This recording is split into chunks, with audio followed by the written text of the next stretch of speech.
Aries. Aries, welcome.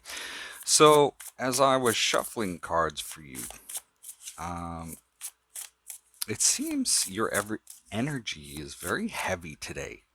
It seems like there is a lot, there's too many cards. There's a lot of focus. All right. There's a lot of focus right now on, I get the number 4. And 4 to me right now is I see the 4 of Wands, like the stability, that type of thing that you seem to be working tirelessly against. It feels like you're working against something. It feels like it's a bit of a slog for you, that things just are not gelling or coming together the way that you would like them to. Um,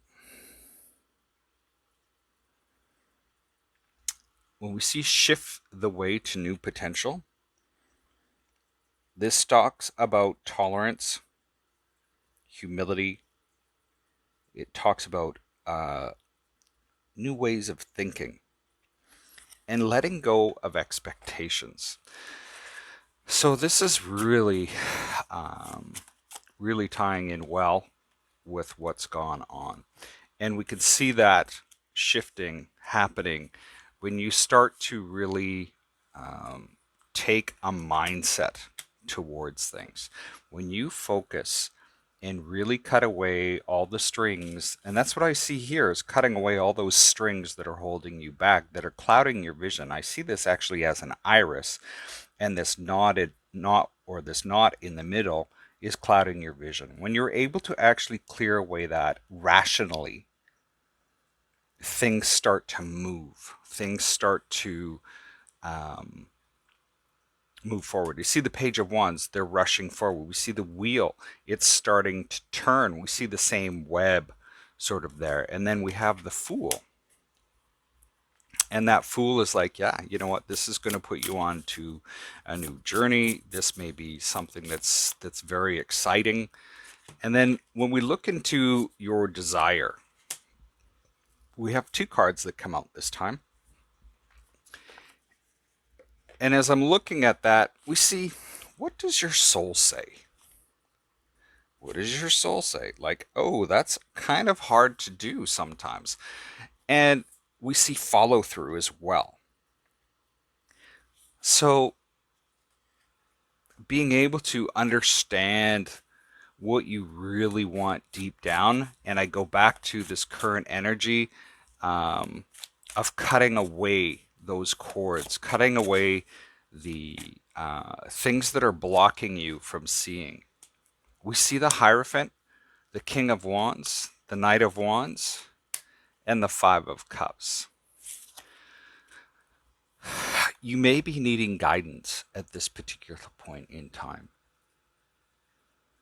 in order to really,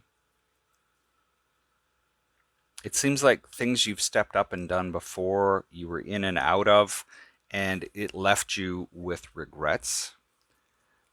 We see follow through.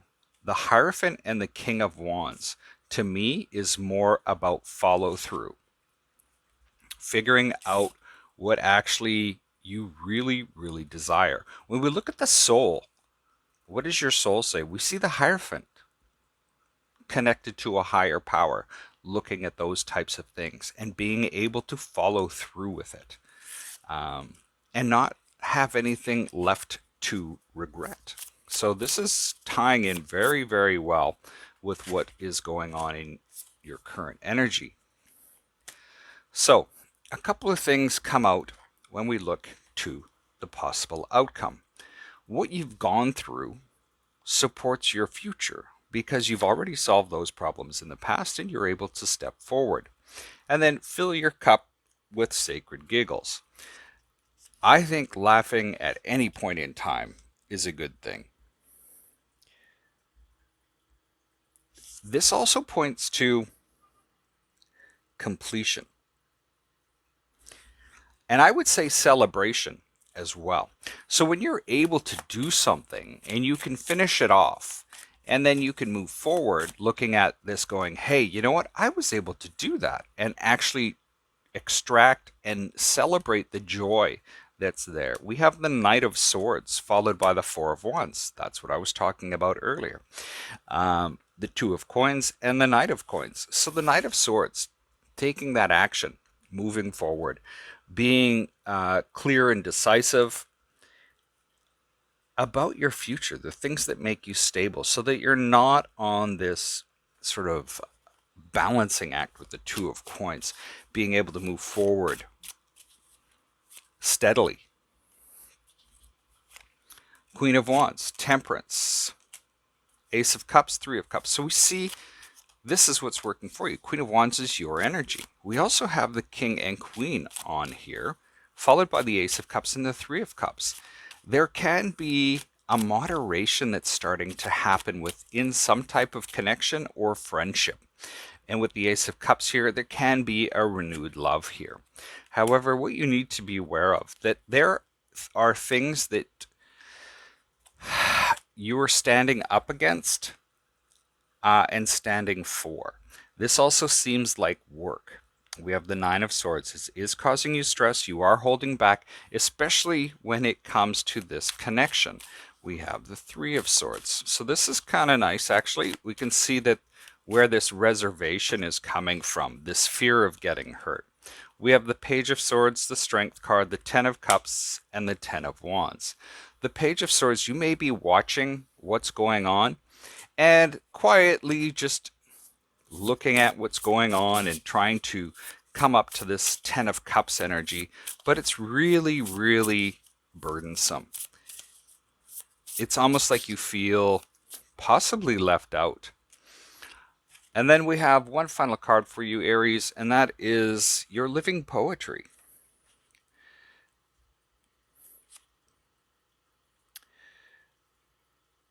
And when we look at this,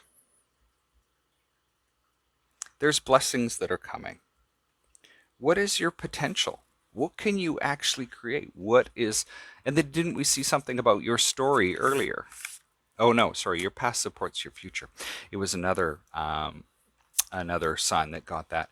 But understand that what you were doing creates a story. There is a cadence to your life. So that's what I have for you today, Aries. Bit of an interesting read today. Glad I could do this for you. Feel free to give this a thumbs up or thumbs down, and we'll see you next time. Stay safe.